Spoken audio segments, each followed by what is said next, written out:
The evening had started innocently enough.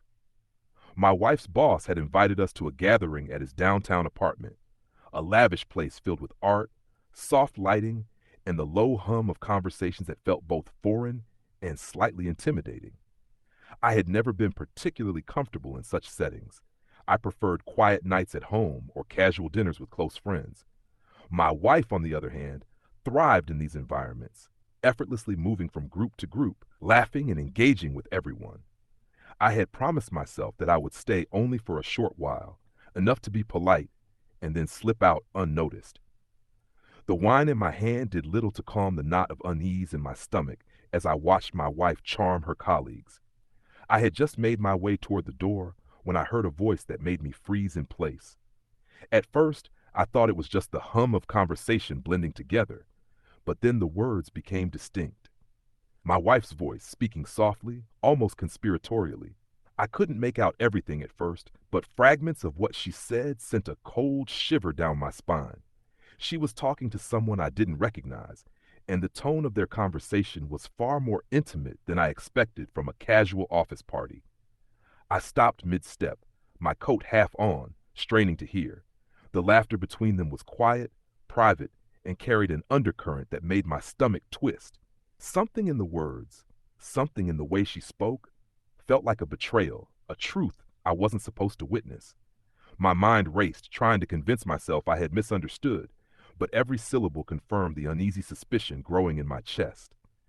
I watched from the doorway, frozen, as they leaned in slightly, their expressions soft and familiar to one another. My wife laughed again, a sound that had once made my heart soar, but now felt hollow and foreign. The entire room seemed to blur. The cheerful chatter, the clinking of glasses, even the soft music faded into background noise. All that mattered was the scene unfolding before me, a scene I had never imagined I would witness. Time seemed to stretch, each second heavy with dread. I felt my hands shake and my chest tighten. Part of me wanted to run, to leave the apartment and the scene behind, but another part of me couldn't tear my eyes away. The realization that I didn't truly know everything about my wife, that there were hidden parts of her life I had never been aware of, sank in with a weight I could barely bear. Finally, I forced myself to step back from the doorway, my heart pounding and my mind racing. I tried to collect myself, to plan what I would do next.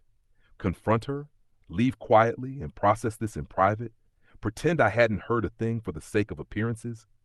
None of the options seemed right, and each one terrified me in its own way. The rest of the evening passed in a blur.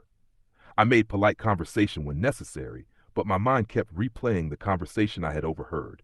Every laugh, every word, every subtle glance from my wife to the other person haunted me. By the time we left the party, I felt as though a piece of my life had shifted permanently. The trust I had always taken for granted now seemed fragile, and I realized that my relationship and even my perception of my wife would never be the same again. The night ended with a quiet drive home, the streets lit by the soft glow of street lamps. My wife chattered casually about the party, unaware of the storm raging silently inside me. I nodded along, smiling when necessary, but inside I was frozen, replaying every word, every nuance, and trying to prepare myself for the conversations that were inevitable.